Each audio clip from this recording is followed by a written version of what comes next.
Well, thanks. I'm honored to be asked to introduce Diane Ravitch. And so let me first get the easy stuff out of the way. Diane, for those of you who don't know, is a research professor at NYU and the author of 10 books on education policy and history, including her most recent, the national bestseller, The Death and Life of the Great American School System, which I'll get to in a moment. She's also served as Assistant Secretary of Education under Lamar Alexander and was a fellow at the Hoover Institute. But none of this begins to capture the essence of Diane Ravitch. She's the embodiment of a public intellectual, someone who uses their research skills and probing mind to inform the body politic. It seems only fitting that she recently received the Daniel Patrick Moynihan Prize from the American Academy in Political and Social Science. Moynihan, a much misunderstood and maligned figure, served the public good with a directness and an honesty not often seen among either scholars or politicians. And that's Diane Ravitch. She has, with rigor and eloquence, pushed us all to reconsider some of our assumptions about how best to build a robust and exceptional education system. Diane's story is now a familiar one to anyone at all engaged with education policy, and just this week her passage was chronicled in a piece in The New Yorker aptly titled Public Defender. As Diane writes in The Death and Life of the Great American School System, which if you haven't read, you really ought to, 5 years ago, she decided to repaint her office, which meant she had to remove and sort through all her papers and writings that she'd accumulated over the years. And in doing so, it pushed her to ruminate on her own intellectual journey and why she was beginning to have doubts about some of her earlier beliefs. The facts, as she writes, just didn't add up. Diane is that rare scholar, really that rare human being who's willing to look at the world around them, to gather the facts and to say to themselves, hey, maybe I had it wrong. Maybe I need to reconsider some of my beliefs. She's challenged the swelling emphasis on accountability and choice and pushes us to look at the profound poverty in our cities, suggesting that we're asking too much of our schools and our teachers if we do nothing else to dampen the forces bearing down on children growing up in places like our Englewood or Lawndale. Diane Ravitch, more than anyone, has reshaped the debate on reform of our schools. In the spirit of this award's namesake, Diane is a role model for anyone in the public arena. She's displayed a kind of intellectual courage which we should all aspire to. She inspires us, at least has inspired me, and my wife will be glad to hear this, that I need to repaint my office from time to time so that we can take a moment to reflect on our own journeys and assumptions with fresh and unburdened eyes. It's my pleasure to introduce Diane Ravitch.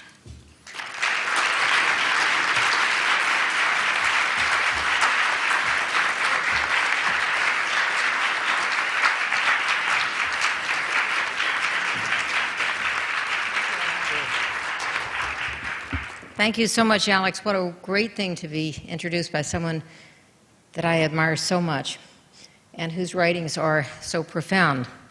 I want to promise you, Alex, I have no plans ever to repaint my office again. It's a terrible experience, but in my case, it was very valuable.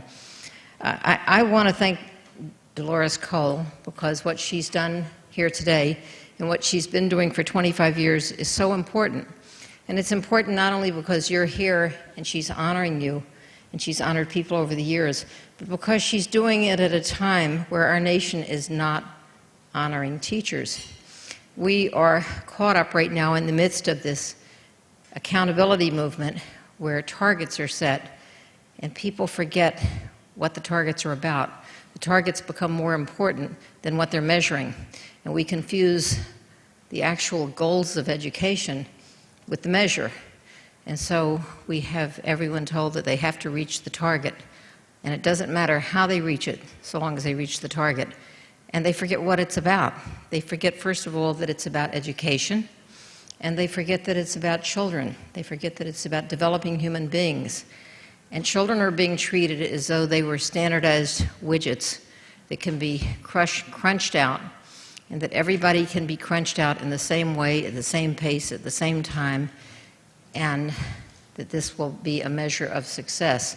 My concern, among many concerns, is that in this headlong dash to testing and accountability, and testing used in inappropriate ways, that we're crushing the most important parts of education. We're crushing creativity, ingenuity, risk-taking, critical thinking skills, all the things that other countries have so admired about America. We're crushing in this dash to make everyone have higher test scores. Now, I spent 7 years, after having served in the first Bush administration, I was appointed by President Clinton to the National Testing Board, and 7 years of reviewing test questions taught me a humbling lesson. The tests just aren't that good. They're not. And even the national test, which is the best test that there is right now, the National Assessment of Educational Progress, I would find test questions where there were 2 right answers, or where the right answer was the wrong answer, or where a thoughtful student would pick the wrong answer because he or she thought too much, or whether, in some cases, there was not a right answer. So there's human error, there's statistical error, there's all these errors, and yet we're going to be judging children and ranking them and rating them. We're going to be judging teacher quality based on this very fallible instrument. It's not a barometer, it's not a yardstick, it's not a ruler with 12 inches. It's a test created by human beings which tells us some things and doesn't tell us a lot of things. And the thing that really troubles me is when I hear politicians and policymakers say that the way to get higher scores is to test more. That's insane. I mean, that's literally crazy. Tests don't teach. Tests are not instruction. Tests steal time from instruction. In some states, in some places, 20 to 25% of the school year is now devoted to testing. That's time taken away from teaching. That's time taken away from the arts, time taken away from exploration. And the nature of a test is that it's designed along a bell curve. Every standardized test is normed on a bell curve. And you hear the politicians say they want to close the achievement gap, but what they never will tell you, maybe they don't know this, is that every bell curve has a bottom half and a top half. And you can never get everybody into the top half of the bell curve. It's impossible. It's designed to have a bottom half. And the poor kids overpopulate the bottom half, and the affluent kids overpopulate the top half.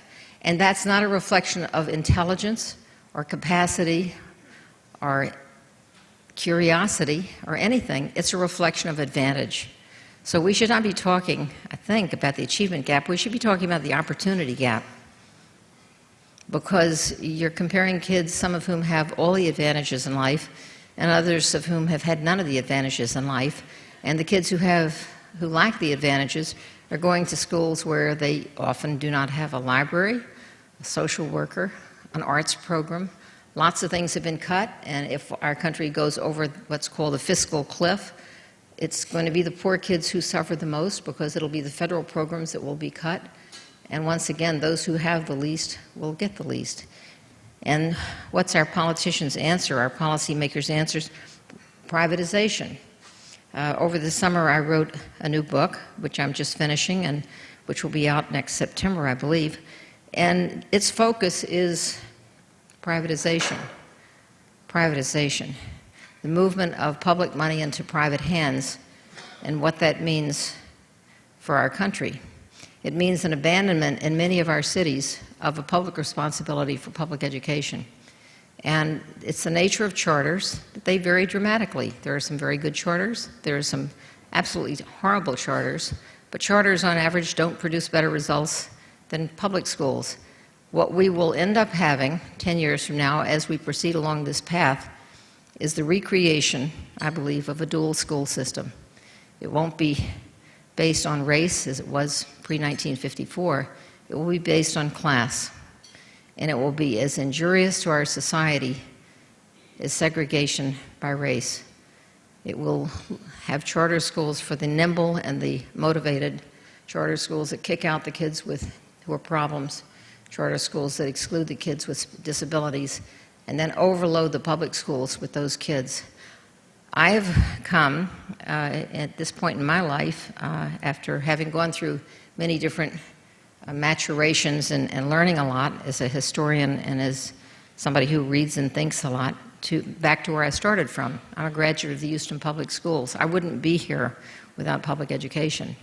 And I shudder to think of our society abandoning these children that we saw, abandoning the promise of free and open public education where every child is admitted, where you don't have to enter a lottery to go to the school across the street from where you live. So I want to thank Dolores Cole. I want to thank everyone who teaches. I want to thank everyone who has taught.